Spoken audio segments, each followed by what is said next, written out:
Hello, the Pioneer viewers. We continue to bring you all the hot developments about the Russia-Ukraine war. As you know, the war continues. While there are many hot developments regarding the war process, we can say that both countries are having a hard time. Mutual attacks prevent the parties from making gains and cause a constant state of conflict. Russia, which has been having problems finding soldiers to send to the front since the beginning of the war, has new problems. The Russian army has suffered great losses due to the lack of discipline of military personnel. The Russian army's laws to combat desertions have been violated many times. The people of Russia, especially young men, are at risk of being called to war at any moment. Young people who see the war as Putin's ambition are fleeing Russia. The Russian army registers the young people it captures in recruitment offices. Soldiers who have completed their military service are prevented from returning home. As such, the public reaction against the war is increasing in Russia.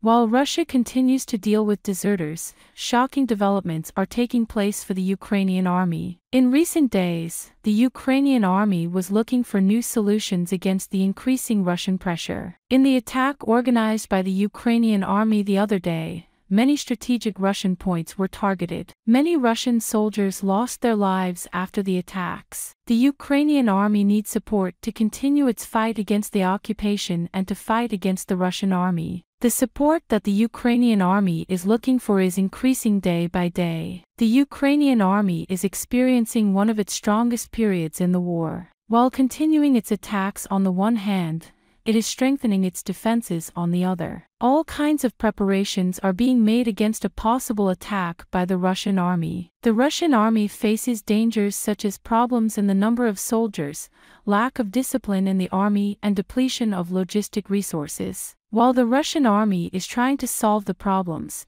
the Ukrainian army is preparing to take stronger steps. The war agenda seems to be quite active in recent days. Now, if you are ready, let's analyze the developments together. As the Pioneer, we continue to bring you the developments regarding the Russia-Ukraine war. Don't forget to subscribe to our channel and turn on notifications so that you don't miss our daily reports and explanations. I also read all your comments on our videos. Please continue to share your ideas about our content in the comments. Tell us in the comments what content you would like to see on the Pioneer channel. Let's start if you are ready. The Pioneer reports. The results of a research that emerged the other day created a shock effect. The research, which analyzed data related to the Russian army, revealed striking facts about Russia. According to the investigation, Russia is forcibly sending deserters to the front line in Ukraine. In an investigation reports published, it was announced that hundreds of Russians who refused to fight in Ukraine were forcibly deployed to the battlefield. Some are held at gunpoint and physically abused if they resist. The shocking incidents also clearly reveal human rights abuses in the Russian military. Desertions have been a problem for the Russian military throughout President Vladimir Putin's full-scale invasion of Ukraine.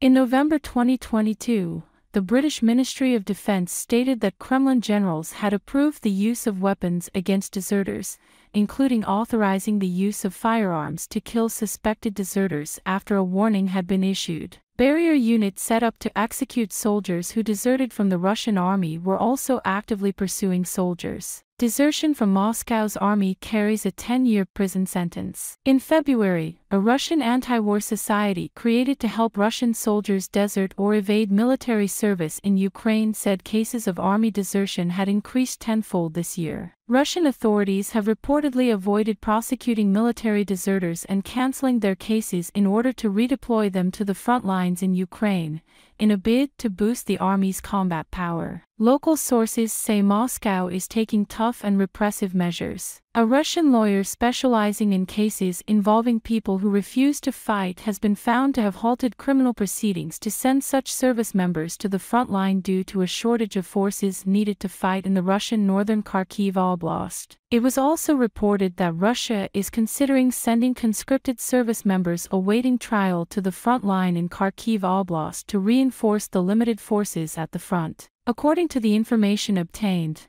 at least 170 people who deserted the Russian army were deprived of their right to trial and forcibly sent to Ukraine. Ukraine's military intelligence service said last month that more than 18,000 Russian soldiers had deserted from the southern military district. As the number of deserters in the Russian army grows by the day, so does the fighting force. Developments on the front line continue with excitement. There was another important development for Ukrainian defense the other day. Ukraine will soon receive a new NATO air defense system as allies scramble to fortify Kyiv against Russia's summer offensive. Italian Foreign Minister Antonio Tajani spoke the other day about the weapons that will be sent to Ukraine, saying that they will send the SAM/T, an air defense vehicle that Ukraine has requested from Italy. This will be the second system, also known as Mamba, sent to the country since Russia's full-scale invasion began in February 2022. The SAM/T can hit targets up to a range of about 65 miles and an altitude of about 15 miles. It can intercept ballistic missiles up to a range of about 22 miles and an altitude of about 15 miles. The first such air defense system was delivered to Ukraine in 2023. The SAM/T system will reportedly be provided as part of Italy's 8th military aid package to Ukraine. This package will be approved after the G7 summit in Italy in the middle of next month. Ukrainian President Volodymyr Zelensky is reportedly planning to attend the summit in person or virtually. Ukraine has been pushing its Western partners for more air defense systems as it continues to face repeated attacks by Russian drones and long-range ballistic missiles on cities across the country. Zelensky has said in recent months that his nation has only a quarter of the air defense systems needed to achieve adequate defensive strength. The president added that the country would need 25 new Patriot air defense systems or equivalent to ensure full coverage. Ukraine could hunt Russian aircraft more effectively in the coming period as new air defense systems arrive and Western countries lift restrictions on targeting Moscow's forces within their borders. Even before the United States approved Ukrainian strikes in Russian areas close to the fighting in Kharkiv,